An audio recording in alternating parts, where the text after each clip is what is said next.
bago ipresenta kay Marcos, nagiging 1.1 trillion na from 800 billion. Kung ikaw ang Pangulo, kung ikaw ay hindi bobo, kung hindi ikaw hindi stupido, kung ikaw ay hindi tamad at pinag-aralan mo yung trabaho mo, hindi mo dapat palusutin yung siningit na 300 billion. Pero anong ginawa ni Marcos? Pinaupayaan niya at pinirmahan niya. So,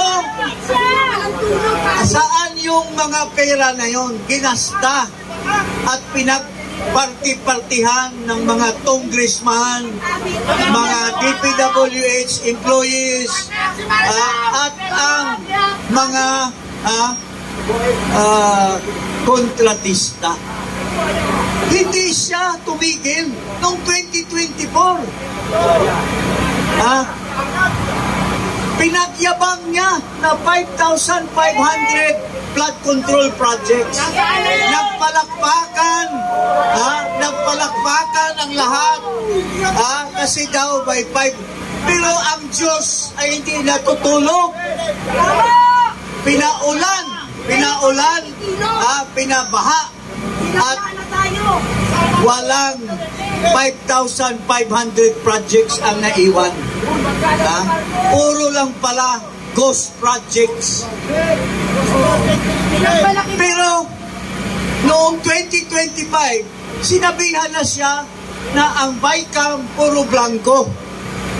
Pero pagdating sa General Appropriations Bill, pinagyabang niya na re-reviewin, pero pinirmahan pa rin niya. So, sino ngayon ang numero 1 mastermind sa paglustay ng pera ng bayan? Isigaw natin kung sino ang mastermind sa paglustay ng pera ng ating gobyerno.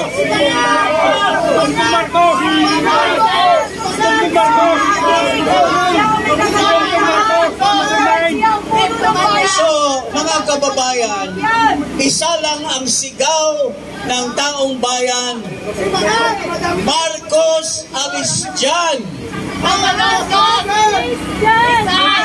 Isa lang ang sigaw, at hindi lamang ito ang rally ngayon, itong Black Friday.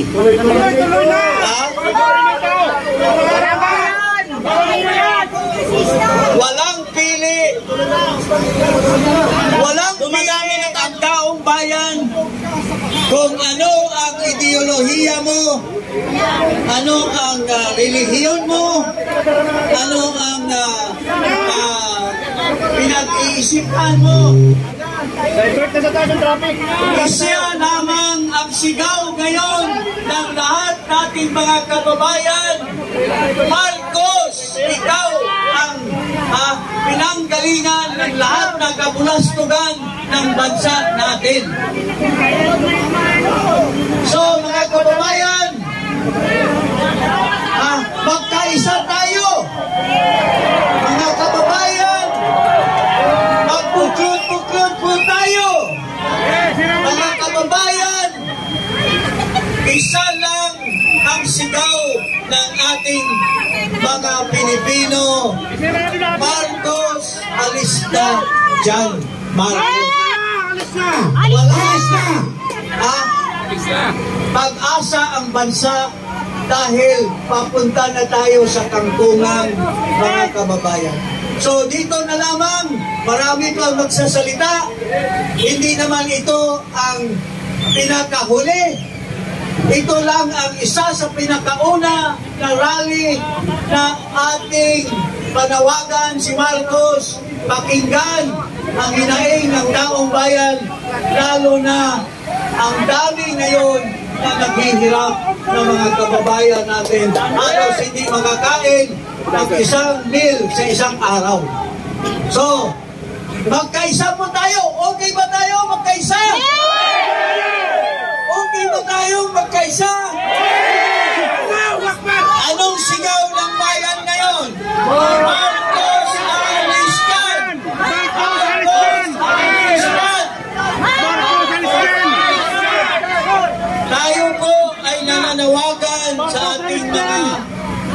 kapulisan, sa ating mga sundalo, na magkaisa po tayo at pakinggan ang hinaing ng ating mga kababayan.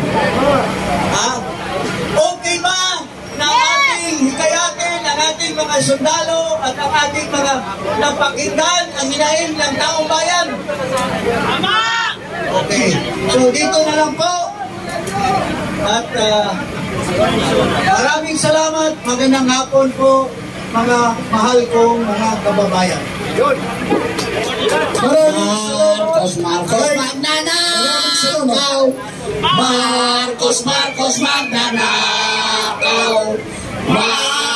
Marcos magnanakaw. Magnanakaw si Marcos. Alin?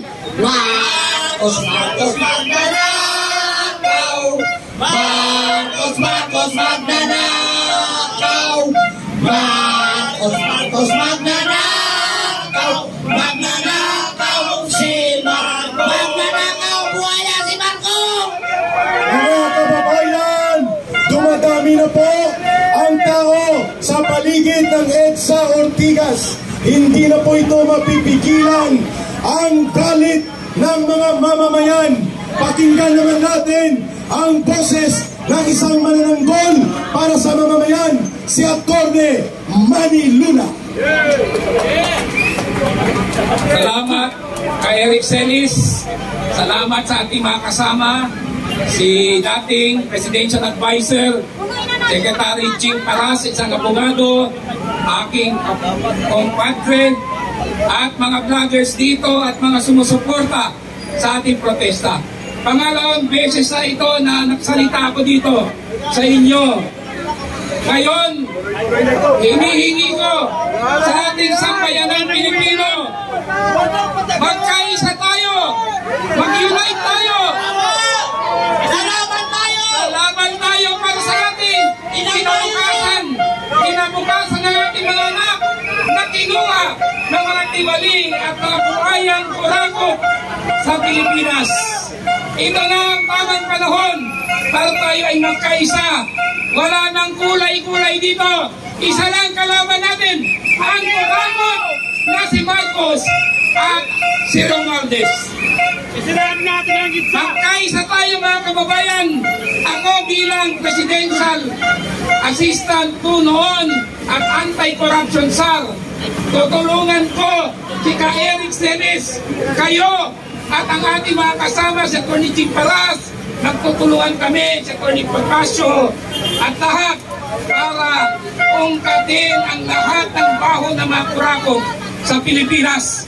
Sila ang nagnakaw ng bilyon-bilyon. Ngayon, umabot na sa trilyon. Pambihira naman din sila ng kontento.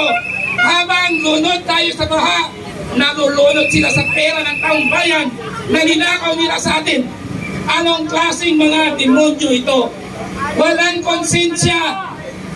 Ang kanilang pagnanakaw ay nagdudulot ng kamatayan, sakit, at kasiraan sa mga propiedad natin. Imagine nyo yung mga bahay nalulunod.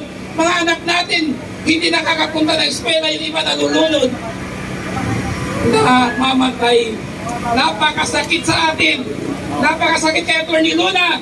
Dahil pinaglaban namin ni President Duterte, ni Atty. Jim Paras at ang iba, ang korupsyon. Sinira lang ni Bongbong Marcos dahil sa unang araw ng kanyang pag-upo sa Malacanang, inabolis niya ang Presidential Anti-Corruption Commission.